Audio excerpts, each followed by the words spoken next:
Simon 講下你你嘅童年係點樣嘅？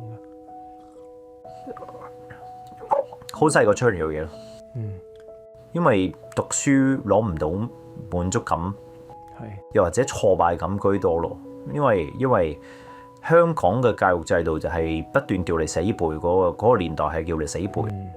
咁我又唔係咁背到書嘅人，即係唔係咁揾到一個自己可以讀到書嘅環境。因為我讀書我唔可以好靜，我唔可以好似喺圖書館好似墳場咁樣去讀書。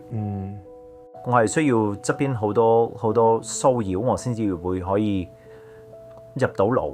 但係嗰個年代冇呢樣嘢，嗰個年代淨係話啊，你讀唔到書就因為你唔讀書，你唔俾心機讀書，咁會好多責備啊，好多俾人哋打，好多俾父母打。因為嗰個年代咁，你又唔可以怪嗰啲父母，因為佢哋成長佢哋學識係嗰一套。